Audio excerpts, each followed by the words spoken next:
Baik, Assalamualaikum warahmatullahi wabarakatuh. Sebelumnya, izin perkenalkan diri, saya Salwa Azahra Rambe dengan NIM 2024-31079 dari kelas Kecerdasan Buatan C. Baik, di sini saya akan menjelaskan hasil dari jawaban soal UAS saya eh, pada kali ini, yang dimana pada soal nomor 1 itu mengenai sistem pakar. Nah, untuk pakarnya sendiri, saya mewawancarai mama saya yang bernama Teti SPD, yang dimana beliau bekerja di SD Negeri 200112 Pananggar dengan jabatan guru wali kelas. Nah, bidang kepakaran dari Ibu Teti ini yaitu mengenali kesulitan belajar, gaya belajar, dan menangani perilaku siswa SD sehari-hari di kelas. Ibu Teti mengajar kurang lebih lamanya itu 13 tahun. Nah, adapun list pertanyaan wawancara saya kepada Ibu Teti yang pertama, menurut Ibu, bagaimana ciri-ciri siswa yang mengalami kesulitan belajar, khususnya dalam membaca dan berhitung? Kedua, apa saja faktor yang menurut Ibu paling sering menyebabkan siswa lambat membaca atau berhitung? Yang ketiga, bagaimana cara Ibu mengenali gaya belajar masing-masing siswa, baik itu visual, auditori, atau kinestik? Yang keempat, apakah ada metode tertentu yang digunakan untuk mengetahui gaya belajar siswa atau lebih berdasarkan observasi langsung? Yang kelima, bagaimana Ibu menjaga agar penanganan terhadap siswa bermasalah tidak mengganggu proses belajar siswa lain di kelas? Yang terakhir, bagaimana cara Ibu membangun komunikasi dengan orang tua siswa yang bermasalah perilaku, terutama jika orang tua siswanya kurang kooperatif? Nah, dari list pertanyaan itu dibuatlah sebuah daftar knowledge yang dimana yang pertama kesulitan belajar. Nah, dari hasil wawancara diketahui bahwa anak yang sering menukar huruf yang bentuknya mirip seperti B sama D atau P sama Q secara berulang, meskipun sudah ditunjukkan perbedaannya berkali-kali, bukan sekedar belum hafal, melainkan indikasi adanya gangguan pemrosesan huruf atau disleksia ringan. Anak yang membutuhkan waktu lama untuk mengeja kata pendek, padahal teman sebayanya sudah lancar membaca kalimat, juga termasuk tanda kesulitan belajar membaca. Untuk kesulitan berhitung, tandanya itu terlihat dari kebiasaan menulis angka terbalik posisinya, serta masih mengandalkan jari untuk mengoperasikan hitung sederhana di usia yang seharusnya sudah bisa berhitung dalam kepala. Adapun ciri pembedanya adalah konsistensi kesalahan, yang dimana kesalahan yang muncul berulang pada jenis soal yang sama menunjukkan adanya kesulitan belajar yang sesungguhnya, berbeda dengan kesalahan sesekali yang muncul karena terburu-buru atau kurang teliti. Faktor lingkungan juga seperti kurangnya latihan di rumah biasanya masih menunjukkan perbaikan bertahap, sedangkan anak yang sudah dilatih rutin namun polanya tetap sama lebih mengarah pada gangguan bawaan. Nah, faktor kepercayaan diri juga berperan dalam kondisi ini, yang dimana karena anak yang pernah diejek teman bisa mengalami trauma dan menghindar mencoba lagi. Daftar knowledge yang kedua ada dari gaya belajar. Nah, dari hasil wawancara, pengenalan gaya belajar dilakukan sepenuhnya melalui observasi langsung selama proses belajar, tanpa menggunakan tes atau kuesioner formal. Anak yang langsung fokus dan dapat menjelaskan ulang dengan cepat setelah diberi gambar tergolong tidak visual. Seanak yang tampak bingung ketika hanya diberi tulisan atau gambar, namun paham setelah dijelaskan melalui obrolan atau cerita lisan, itu tergolong tipe auditori. Sedangkan anak yang tidak bisa diam saat dijelaskan dan baru paham setelah memegang atau menyusun alat peraganya sendiri tergolong tipe kinestik. Proses observasi berlangsung selama 2-3 minggu pertama semester. Yang ketiga, daftar knowledge dari penanganan siswa bermasalah tanpa mengganggu kelas. Dari hasil wawancara didapat penanganan siswa bermasalah diprioritaskan di luar jam belajar utama, yang apabila harus ditangani saat jam belajar berlangsung, guru mendekati siswa secara diam-diam dan berbicara pelan, bukan menegur keras di depan kelas, karena tindakan menegur keras berisiko membuat siswa defensif atau malu. Strategi lainnya yaitu dengan mengatur ulang posisi tempat duduk dengan cara yang tidak terkesan seperti hukuman. Nah, untuk daftar knowledge yang terakhir yaitu dari komunikasi dengan orang tua, yang dimana dari hasil wawancara didapat komunikasi awal dilakukan secara personal dengan pendekatan yang tidak langsung menyalahkan si anak. Apabila orang tua kurang kooperatif, guru dapat melibatkan pihak dengan otoritas struktural lebih tinggi seperti kepala sekolah atau guru BK. Orang tua cenderung lebih percaya dan terbuka ketika diperlihatkan data atau bukti konkret dibandingkan hanya diberi penjelasan secara lisan. Nah, pada kasus ini saya memilih the rule-based reasoning karena pengetahuan hasil wawancara bersifat gejala atau ciri yang dapat dipetakan langsung menjadi aturan if-then yang konsisten. Nah, ada pun basis aturannya atau rule-based-nya. Yang pertama, untuk R1, jika sering tukar huruf mirip iya dan kesalahan konsisten iya, maka indikasinya yaitu kesulitan membaca atau kemungkinan disleksia ringan. R2, jika lambat eja kata pendek iya dan teman sebaya sudah lancar iya, maka indikasi kesulitan membaca. R3, jika angka sering terbalik posisi iya dan masih pakai jari hitung iya, maka indikasinya yaitu kesulitan berhitung. R4, jika kesalahan konsisten iya dan sudah dilatih rutin iya, maka penyebabnya yaitu gangguan bawaan, bukan kurang latihan.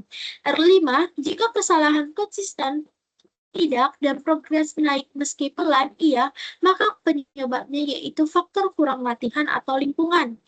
R6, jika pernah diejek teman iya dan menghindar mencoba iya, maka penyebabnya yaitu kurang percaya diri, bukan ketidakmampuan. R7, jika fokus dan paham lewat gambar iya, maka gaya belajar si anak yaitu visual. R8, jika paham lewat obrolan lisan iya dan bingung dengan gambar teks iya, maka gaya belajarnya yaitu auditory. R9, jika harus pegang susun alat peraga iya dan tidak bisa diam iya, maka gaya belajarnya yaitu kinestik. R10, jika masalah harus ditangani saat kelas iya, maka strateginya yaitu mendekatinya dengan diam-diam, bicara pelan, dan menghindari teguran keras. R11, jika orang tua kooperatif iya, maka strategi komunikasinya yaitu dengan melibatkan kepala sekolah atau guru BK dengan menunjukkan data konkret.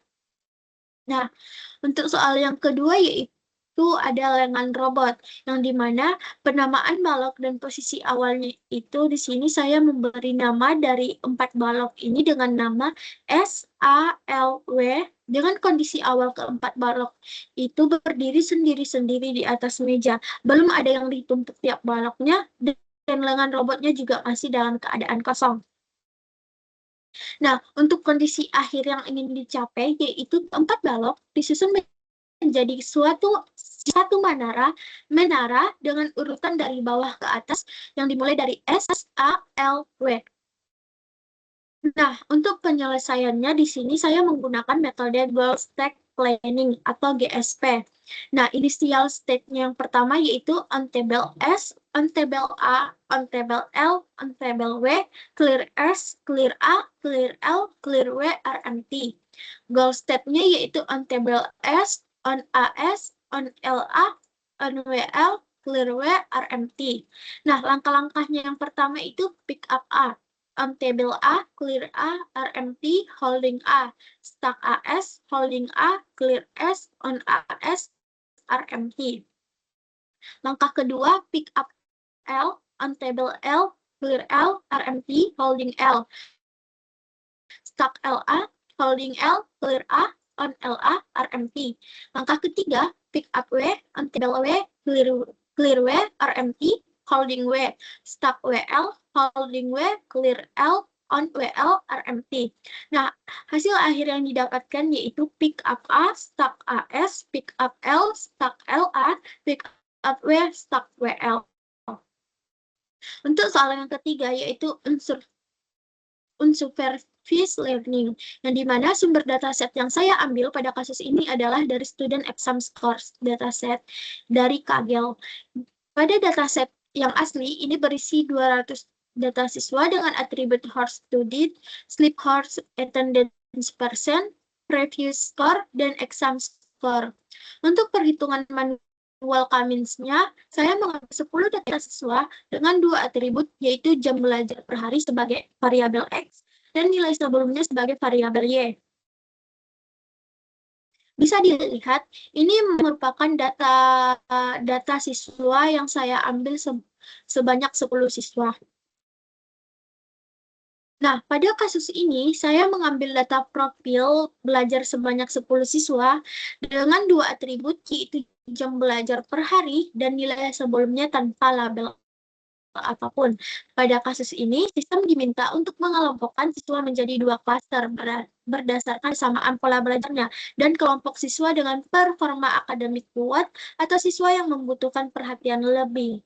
Yang dimana ini termasuk ke dalam permasalahan unsupervised learning clustering karena tidak ada target atau label yang diketahui sebelumnya.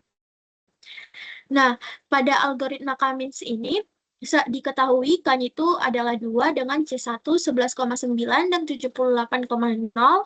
Untuk C2-nya yaitu 8,1 dan 75,0. Nah, pada student ID S061 itu jarak C1-nya ada 0,00 dan jarak C2-nya itu ada 4,84, di mana ini tergolong pada klaster 1. Untuk student ID S152 itu jarak C1-nya 4,84, jarak C2-nya itu 0,00, yang dimana ini tergolong pada klaster 2. Untuk student ID S140, ini jarak C1-nya itu ada 13,09 dan jarak C2-nya itu ada 13,28, yang dimana ini termasuk pada klaster 1. Untuk student ID S034, jarak C1-nya itu ada 17,00 dan jarak C2-nya itu 14,46, yang dimana ini tergolong pada klaster 2. Untuk student ID S095, ini jarak C1-nya itu 28,86 dan jarak C2-nya itu 24,84, yang dimana ini tergolong pada klaster 2. Untuk student ID S155, jarak C1-nya itu ada 39,19 dan jarak C2-nya itu ada 35,48, itu tergolong pada klaster 2. Untuk student ID S22, ini jarak C1-nya itu ada 5,00 dan jarak C2-nya itu 3,23, yang dimana ini tergolong pada klaster 2. Untuk student ID S161, ini jarak C1-nya 22,41 dan jarak C2-nya itu 18,13, yang dimana ini tergolong pada klaster 2. Untuk student ID S149, ini jarak C1-nya itu 29,32 dan jarak C2-nya itu 25,48, yang dimana ini tergolong pada klaster 2. Dan yang terakhir untuk student ID S017, ini jarak C1-nya itu 34,8 dengan jarak C2 30,37, yang dimana ini tergolong pada klaster 2.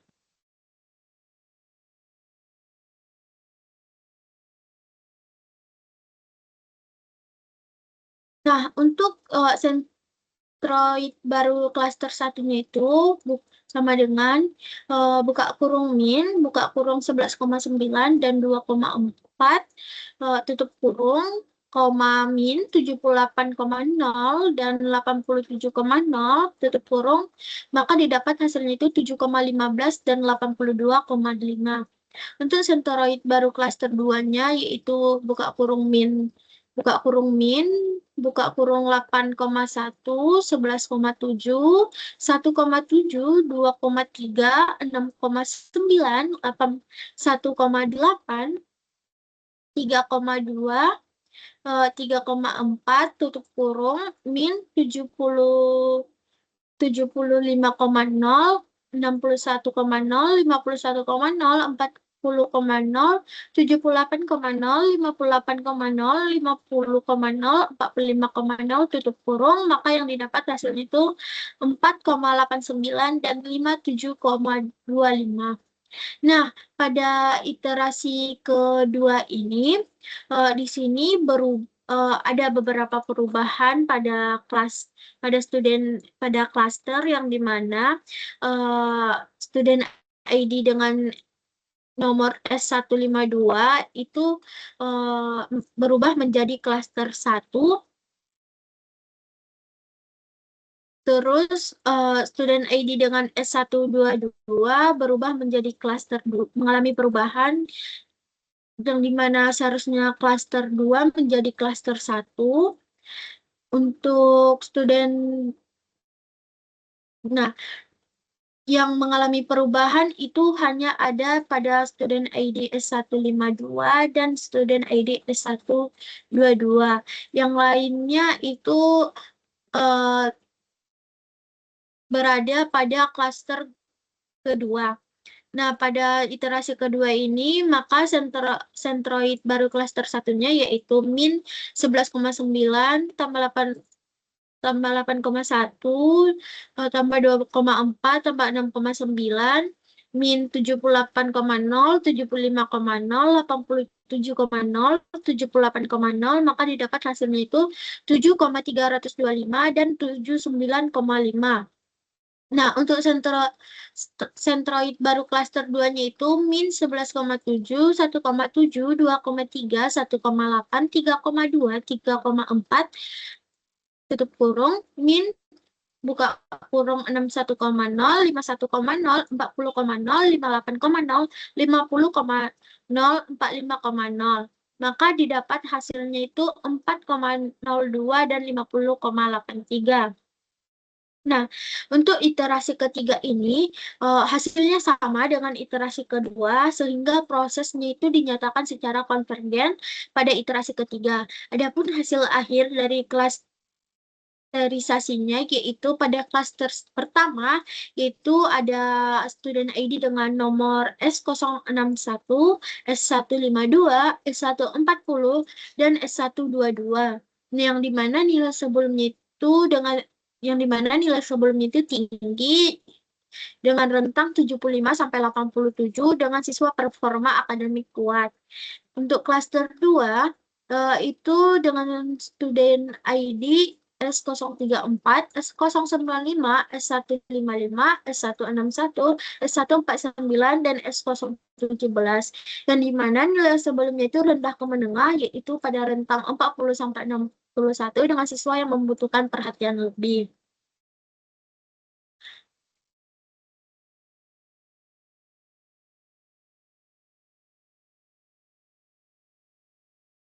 Mungkin cukup sekian penjelasan dari hasil jawaban UAS kecerdasan buatan saya. Kurang dan lebihnya saya mohon maaf. Assalamualaikum warahmatullahi wabarakatuh.